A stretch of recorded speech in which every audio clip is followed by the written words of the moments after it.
ناظرین، زمانہ قدیم سے چلتا آ رہا ہے کہ مختلف ممالک کے سیکرٹ ایجنٹ اپنے دشمن ممالک میں جا کر ان کی احساس اور خفیہ معلومات اکٹھی کرتے ہیں اور یہ خفیہ معلومات اپنے ملک پہنچاتے ہیں۔ انہی ممالک میں پاکستان اور بھارت بھی شامل ہیں۔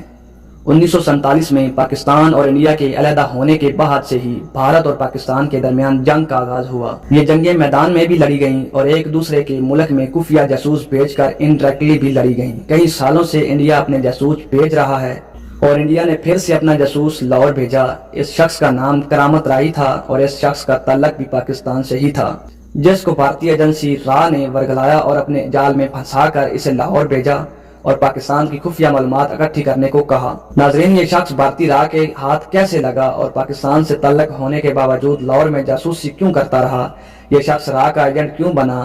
ISI نے آخر اس شخص کو کیسے پکڑا؟ کرامت راہی پاکستان کا رہنے والا تھا۔ اس شخص نے 1980 کو پاکستان سے بھارت ہجرت کی اور بھارت کے شہر ضلع گرداسپور کے علاقے میں رہائش پذیر ہوا۔ اس کی ہجرت کی خبر جب بھارتی خفیہ ایجنسی را تک پہنچی تو انڈین را کے آفیسر نے یہ پلان بنایا کہ پاکستان سے آیا ہوا یہ شخص پاکستان کی خفیہ معلومات بآسانی اکٹھی کر سکتا ہے اور کوئی اسے پکڑ بھی نہیں سکے گا۔ لیکن را کی یہ خوش فہمی ہمیشہ خوش فہمی ہی رہی ہے اور بھارت کو ہمیشہ منہ کی کھانی پڑی ہے۔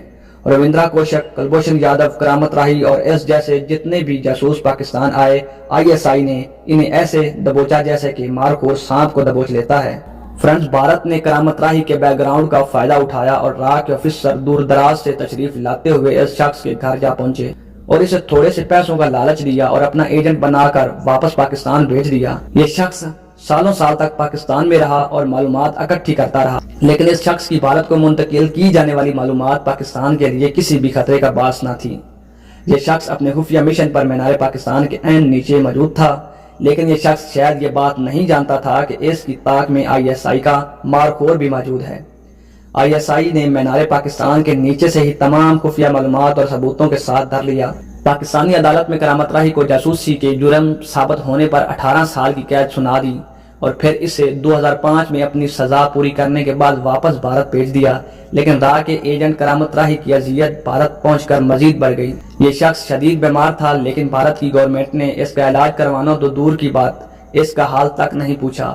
اس کی فیملی کے مطابق کرامت راہی کا علاج اس کے رشتہ داروں کے دیے ہوئے پیسوں سے کیا جاتا رہا اور کرامت راہی سن 2016 میں مر گیا۔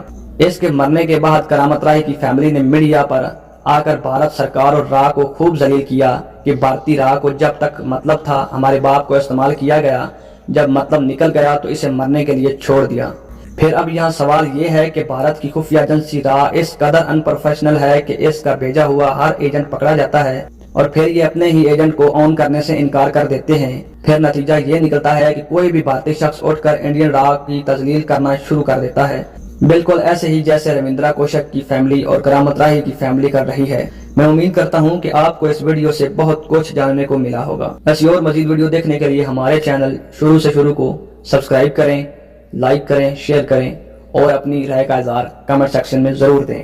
Thanks for watching. اللہ حافظ۔